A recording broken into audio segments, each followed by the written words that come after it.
Let's discuss dipole moment of organic compounds.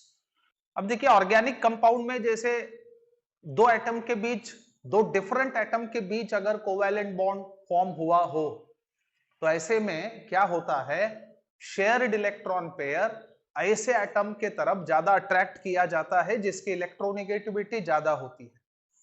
ऐसे में वो बॉन्ड जो है पोलर हो जाता है, यानी उसमें चार्जेस डेवलप हो जाते हैं। जो ज्यादा इलेक्ट्रोनेगेटिव एटम है that would acquire partial negative charge, और दूसरा एटम जिसकी इलेक्ट्रोनेगेटिविटी कम हो that is expected to acquire partial positive charge.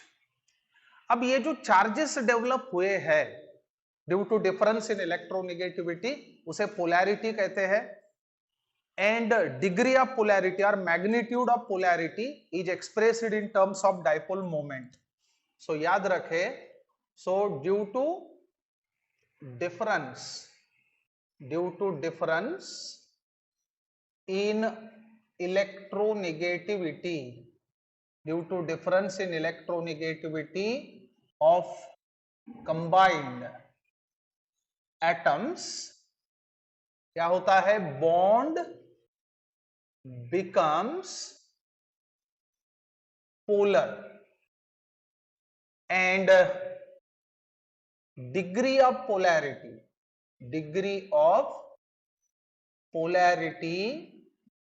is expressed in terms of dipole moment. हम डाइपोल मोमेंट में उस चीज को एक्सप्रेस करते हैं, तो जितना डाइपोल मोमेंट ज्यादा उतना पोलैरिटी ज्यादा, ये उसका मतलब होता है। अब इसको हम कैसे निकाल सकते हैं? It is represented by mu and mu is equal to E into L.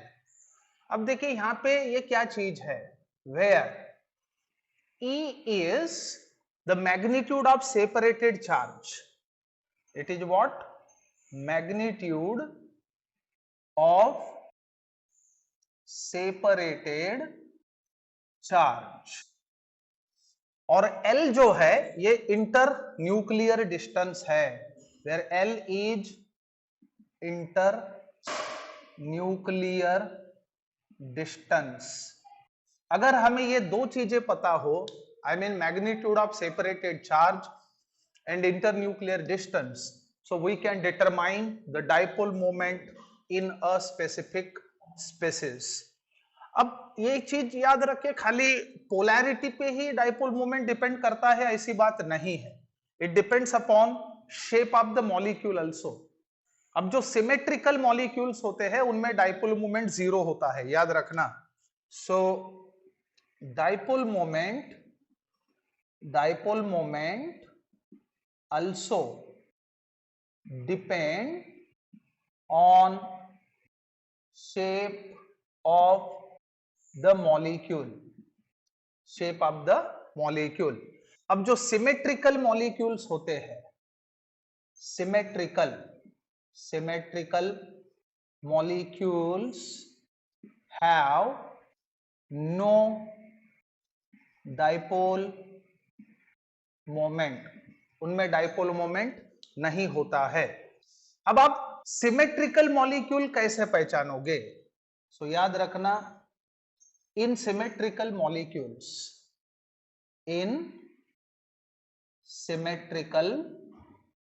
Molecules इनके कैरेक्टर्स याद रखो। सबसे पहली बात कि central atom is bonded with same atoms और groups. Central atom is bonded with same atoms और ग्रुप्स, ये सबसे पहली बात याद रखें। एग्जाम्पल के तौर पे बता सकते हैं H2, उसके बाद BF3, उसके बाद CCl4 एटसेट्रा। सो इन जैसे मॉलिक्यूल्स सिमेट्रिकल मॉलिक्यूल्स कहलाएंगे, जिसमें central atom is bonded with same type of atoms और ग्रुप्स। तो ऐसे मॉलिक्यूल्स में डाइपोल मोमेंट जो है वो 0 होगा। अब दूसरी बात, central atom should not have lone pair of electrons. ये एक चीज आप हमें याद रखना होगा, central atom should not have lone pair of electrons। अगर लोन पेयर है तो डाइपोल मोमेंट दिख पड़ेगा, लोन पेयर नहीं होना चाहिए। एग्जाम्पल के तौर पे CH4, CCl4, इनके हम नाम ले सकते हैं, इनमें डाइपोल मोमेंट 0 होता है। रेगुलर टेट्राहेड्रल अगर स्ट्रक्चर हो मॉलिक्यूल का तो डाइपोल मोमेंट 0 दिखता है। So molecules having regular tetrahedral geometry, regular tetrahedral geometry show no dipole moment. ऐसे मॉलिक्यूल्स डाइपोल मोमेंट शो नहीं करेंगे। एग्जाम्पल के तौर पे CH4 लिया जा सकता है।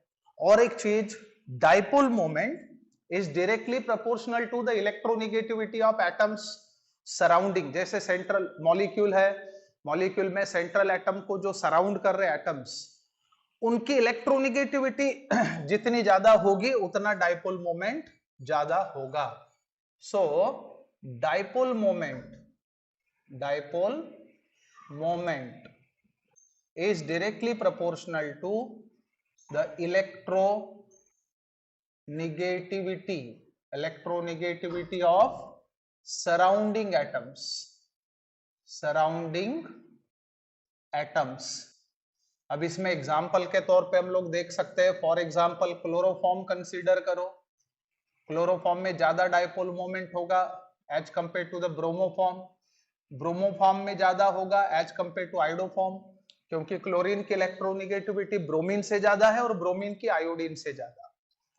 अब दूसरी बात, हाइब्रिडाइजेशन स्टेट पे भी काफी यानी डाइपोल मोमेंट डिपेंड करता है। जैसे कि alkynes have larger dipole moment than alkanes and alkenes. इसके पीछे का कारण, अल्काइंस में जो sp हाइब्रिडाइज्ड कार्बन होते हैं उनकी इलेक्ट्रोनेगेटिविटी ज्यादा होती है, अल्कीन्स में जो sp2 हाइब्रिडाइज्ड कार्बन है उससे, और अल्केन्स में जो sp3 हाइब्रिडाइज्ड कार्बन है उससे। तो जितना यस ऑर्बिटल कैरेक्टर हाइब्रिडाइजेशन में ज्यादा होगा उतनी इलेक्ट्रोनेगेटिविटी ज्यादा होगी और उस वजह से डाइपोल मोमेंट भी ज्यादा होगा। सो हम लोग बोल सकते हैं कि alkynes have larger dipole moment than alkene and alkane. अब ज्योमेट्रिकल आइसोमर्स की अगर हम बात करें, हम लोगों को पता है कि geometrical isomerism is due to restriction in rotation about carbon bond. तो अल्कीन्स शो ज्योमेट्रिकल आइसोमेरिज्म, तो सिस आइसोमर जो होता है उसका डाइपोल मोमेंट ज्यादा रिकॉर्ड होता है ट्रांस आइसोमर के मुकाबले। सो सिस आइसोमर हैव और has greater dipole moment than trans isomer। अब ये सिस और ट्रांस ज्योमेट्रिकल आइसोमर्स के टाइप है। अब हम देखेंगे dipole moment in di substituted benzene ring को मान के चलो दो अलग अलग ग्रुप्स कनेक्टेड है तो क्या आलम होगा, इस चीज की हम चर्चा करेंगे। So let's discuss dipole moment of disubstituted benzene। अब हम कंसीडर करेंगे बेंजीन को दो तरह के ग्रुप्स कनेक्टेड है, मान के चलो एक X है और दूसरा Y है। So this is supposed to be the compound। अब इसमें एक X कनेक्टेड है, दूसरा Y कनेक्टेड है। अब X और Y कुछ भी होने दो, यानी whether it is electron donating और इलेक्ट्रॉन विथड्रॉइंग, दो में से कुछ भी होने दो। तो इनका डाइपोल मोमेंट कैसे निकाला जाता है, याद रखना। So when x and y are electron donating or electron withdrawing, then dipole moment can be given as, ये कैसे हम लोग निकाल सकते हैं, देखो। So mu that is dipole moment is equal to, देखिए, μ1 square plus μ2 square plus twice of μ1 into μ2 into cos theta.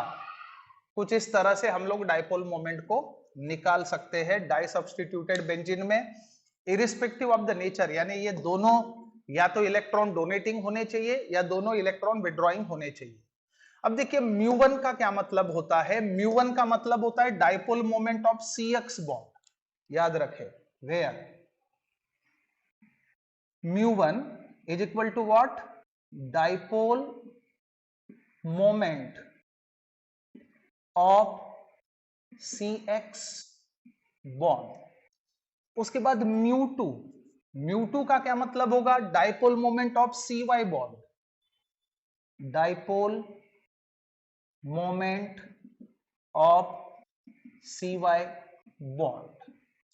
उसके बाद जो कॉस थीटा है, थीटा स्पेशली थीटा बोले तो angle between x and y, so it is angle between x and y।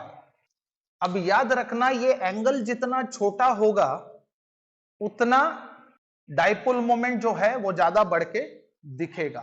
इसलिए ortho substituted products जो भी होंगे, आर्थो सब्स्टिट्यूटेड कंपाउंड्स, मान के चलो x और y आर्थो पे है यानी 1-2 पोजीशन, तो डाइपोल मोमेंट ज्यादा दिखेगा, मेटा पे उससे कम और पैरा में सबसे कम। तो हम लोग बोल सकते हैं दस डाइपोल मोमेंट यानी mu of ortho substituted product is greater than mu of Meta, and सबसे छोटा होगा mu that is dipole moment of para substituted product. अब अगर एक इलेक्ट्रॉन डोनेटिंग है और दूसरा इलेक्ट्रॉन विड्रॉइंग ग्रुप है, अभी हमने क्या देखा कि दोनों या तो इलेक्ट्रॉन विड्रॉइंग होने चाहिए या दोनों या तो इलेक्ट्रॉन डोनेटिंग होने चाहिए। अगर ऐसा है तो हम इस प्रकार से निकालेंगे। लेकिन if one of the groups is electron donating whereas other is electron withdrawing, तो तब हम डाइपोल मोमेंट कैसे निकालेंगे। So if one of the groups is electron donating and other is electron withdrawing, then dipole moment that is mu is given as, so mu is equal to μ1 square plus μ2 square minus twice of μ1 μ2 cos theta. इस प्रकार से हम निकाल सकते हैं, जिसमें μ1 का मतलब होगा dipole moment of CX bond, μ2 का मतलब होगा dipole moment of CY bond, और थीटा बोले तो दोनों के बीच का angle. So it was all about the dipole moment of organic compounds.